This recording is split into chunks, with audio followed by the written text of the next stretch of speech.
Journalist Vishwakarma Valli Lakkoju. Friends, మరి మారేడు కాయ అంటే బెల్వ చెట్టుకి పూసే కాయని మారేడు కాయ అంటారు. మరి ఈ మారేడు కాయని మరి లక్ష్మీదేవి సృష్టించారట. మరి అందుకే ఈ మారేడు కాయని శ్రీఫలం అని కూడా పిలుస్తూ ఉంటారు.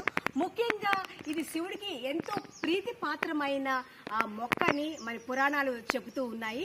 మరి ఈ ఆకుని ప్రతి పూజల్లోని అంటే వినాయక చవితిలో కానివ్వండి, అలాగే కార్తీక మాసంలో కానివ్వండి, శివుడికి ఆరాధించే టైంలో ఎక్కువగా కూడా మరి ఈ ఆకునైతే మరి పూజించడం అయితే జరుగుతుంది.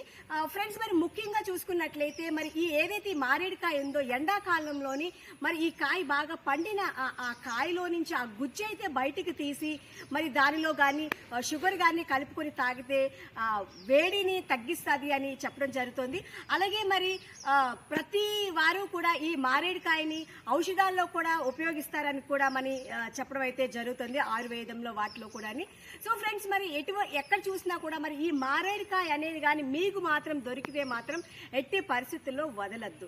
మరి ఈ బెల్వపత్రం అంటే బెల్వ చెట్టు అంటే ప్రతి ఒక్కరికి తెలుస్తుంది, అలాగే మారేడుకాయ అనేది ప్రతి ఒక్కరికి తెలుసు. కానీ ప్రజెంట్ డేస్ అయితే మాత్రం ఈ చెట్లు అయితే కనుమరుగా అయిపోతూ ఉన్నాయి. సో ఎక్కడన్నా దొరికినా మరి బజార్లో దొరికినా కూడా మరి మంచి ఔషధంగా అయితే మరి దీన్ని చెబుతారు కనుక దీన్ని ఉపయోగించండి. అలాగే మరి ఏదైతే మరి ఈ మారేడుకాయ ఉందో అందులో గుజ్జు తీసి ఎండబెట్టి అందులో విభూది కలిపి పెట్టుకుంటే ఐశ్వర్యం పెరుగుతుంది అని కూడా చెబుతూ ఉంటారు. మరి ప్రతి ఒక్కరి ఇంట్లో కూడా మరి ఈ బిల్వ పత్రం మొక్క అయితే మాత్రం ఉంటే మాత్రం ఇంటికి ఐశ్వర్యం పెరుగుతుందని చెప్పి మన పురాణాలు అయితే చెప్పడం జరిగింది. సో ఫ్రెండ్స్, మరి మీరు కూడా తప్పకుండా అవకాశం ఉంటే మాత్రం ఈ మొక్కని మీ ప్రాంగణంలో అయితే మరి పెంచుకోండి. ఫ్రెండ్స్, మరి లైక్ చేయండి, సబ్స్క్రైబ్ చేయడం అయితే మాత్రం మర్చిపోవద్దు.